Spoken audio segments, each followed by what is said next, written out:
Fala, oficineiro, tudo bem com você? Seja bem-vindo a mais um vídeo da Oficinas Lúdicas. Eu sou Laís Lima e esse é mais um vídeo da nossa série Os 4 Temperamentos, que faz parte do quadro Perfil do Jogador. E hoje a gente vai falar sobre aqueles líderes natos que são os coléricos e como os coléricos se comportam dentro de uma partida. Mas antes, se você ainda não é inscrito no canal e quer receber mais conteúdo sobre esse tema e sobre gamificação, sobre jogos na educação, se inscreve aqui, aperta o sininho para as notificações para você não perder nenhum vídeo e assiste o vídeo anterior que a gente falou sobre os sanguíneos. A gente ainda vai ter um vídeo falando sobre os fleumáticos e sobre os melancólicos. E vão ter outros vídeos também sobre outras questões envolvendo temperamentos e relacionando isso principalmente com os jogos de tabuleiro, com os jogos de forma geral e como isso pode servir de embasamento para a gente aplicar os jogos dentro da educação, dentro de situações de aprendizagem e com isso trabalhar habilidades e competências e valores e princípios. Colérico eu acho que é o mais fácil de identificar na maioria das vezes dentro de uma partida. Lembra que eu falei, já venho falando isso muitas vezes aqui no canal, que dentro do jogo as nossas reações aparecem de forma muito mais evidente. As reações daqueles perfis extrovertidos aparecem de forma mais evidente ainda. E o colérico ele tem uma característica predominante que é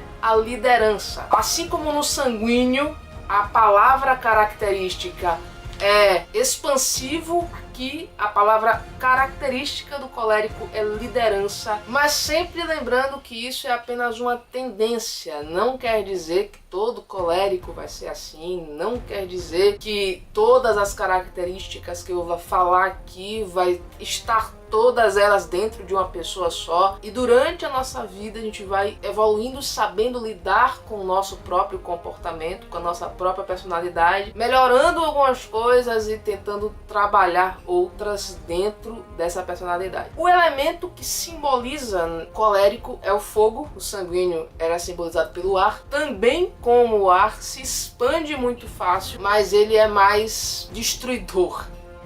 Eu não queria falar essa palavra, mas é verdade. O fogo ele já chega chegando, né? Já chega modificando tudo que tem ao seu redor. É assim que o perfil colérico age. Ele tem a iniciativa mais presente, o perfil de liderança mais presente e geralmente é ele que assume a liderança, que assume a iniciativa de forma mais espontânea. Não precisa ninguém falar para ele assumir liderança, ele simplesmente vai lá e assume e acabou. E é um ponto interessante que, de acordo lá com aquela primeira teoria, que é a teoria humoral, foi daí que surgiu lá com Cláudio Galeno a teoria dos 4 temperamentos. O colérico é representado pela bile amarela. O que é isso dentro do organismo? É um fluido corporal que ajuda na absorção de nutrientes dentro do organismo. Ele aumenta o contato da enzima com os nutrientes e a enzima consegue trabalhar melhor. Então ele serve exatamente para quebrar esse alimento e fazer com que o organismo absorva isso. Ou seja, ele vai mudando as coisas dentro do organismo. É assim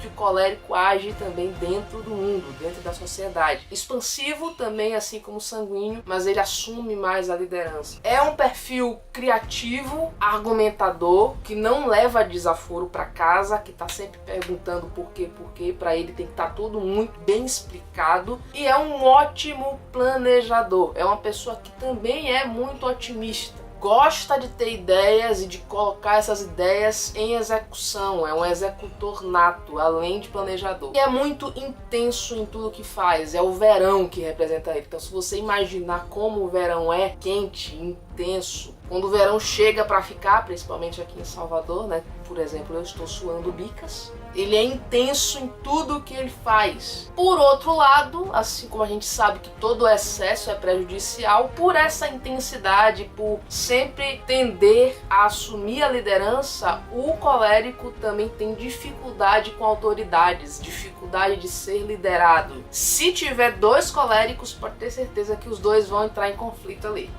ele é naturalmente mais competitivo, ele não gosta tanto de jogos cooperativos. Se ele estiver em um jogo cooperativo, e isso é uma característica que fica muito evidente dentro de uma partida cooperativa que tenha coléricos, principalmente se o colérico souber as regras do jogo, naturalmente ele vai tender a ser o alfa daquela partida. O que é o jogador alfa? É aquele jogador, principalmente se ele souber as regras do jogo, ele vai tentar manipular, não é por querer e nem é por má intenção, mas ele vai querer ajudar a equipe, só que ele vai meio que manipular e liderar a jogada dos outros jogadores. Então ele vai dizer, ó, faz isso, vai por aqui, vai por aquele lado, tem que fazer essa ação, tem que fazer aquela outra ação, e tem dificuldade de ceder a isso. Se alguém contrapor ele nessa opinião, ele vai tender a questionar, ele vai tender a querer que a sua posição esteja certa. E aí, como eu falei que ele é um bom marcador de posição, eu trouxe alguns jogos aqui para mostrar para vocês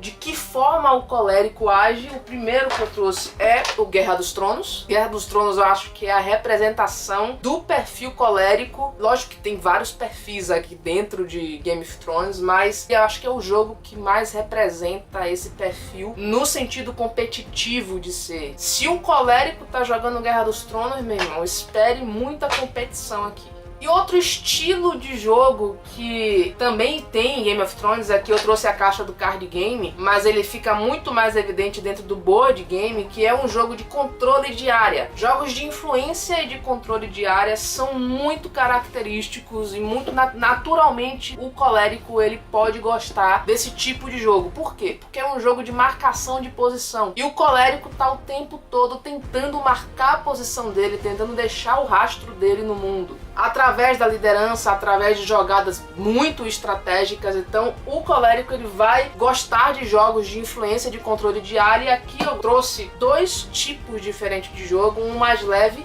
que é o Kingdom Builder da Calamity Games. Esse jogo aqui é um jogo de controle de influência de área, só que é um pouco mais leve, não tão competitivo e não tão amarrado assim. Ele é um pouco mais livre, principalmente jogado com menos gente, com 4 pessoas ele já fica um pouquinho mais preso, mais travado. E o outro é esse pesadão aqui, que aí sim é um jogo pesado de controle de influência de área, que é o Cusco. Cusco que foi lançado aqui no Brasil pela Conclave, ele faz parte da trilogia, na verdade, do Kramer, desses jogos de civilização, de construção de cidades. A trilogia tem, além do Cusco, que foi o último a ser lançado, o México e o Tikal. Eu particularmente gosto muito do Tikal, mas aí quando lançou o Cusco eu falei, pô, tenho que ter pelo menos um jogo dessa trilogia, tenho que ter pelo menos um jogo de influência e de controle de área, depois que eu comprei o Kingdom Builder. Mas esse aqui foi o meu primeiro de influência e controle de área, porque eu queria ter um jogo desse estilo na minha coleção, apesar de não ser o meu estilo favorito, eu não sou colérica. Mas é um tipo de jogo que é bem amarradinho nessa mecânica, e é uma mecânica que o colérico tem a tendência de gostar justamente por essa questão de marcação de posição. O Cusco tem muito isso. É um jogo que você vai evoluindo aqui, você vai formando templos, crescendo a sua civilização aqui dentro, competindo com os outros jogadores por esse mapa, por esse tabuleiro e fazendo pontos de vitória aqui. Então, como eu falei, é um perfil de jogador muito característico. Você consegue perceber um colérico de forma muito fácil dentro da partida, mas lembrando de novo que é apenas uma tendência, nem todo colérico vai agir dessa forma, e isso pode ser minimizado, principalmente com saber lidar com essas questões de não saber ceder, não saber perder. Então, deixa aqui nos comentários se você conhece algum colérico, se você conhece aquele amiguinho que sempre é o alfa dentro do jogo cooperativo. Espero que eu tenha te ajudado mais um pouquinho a desvendar um pouco do temperamento e agora relacionando com as partidas e com os jogos de tabuleiro. Um abraço, fica com Deus e fui!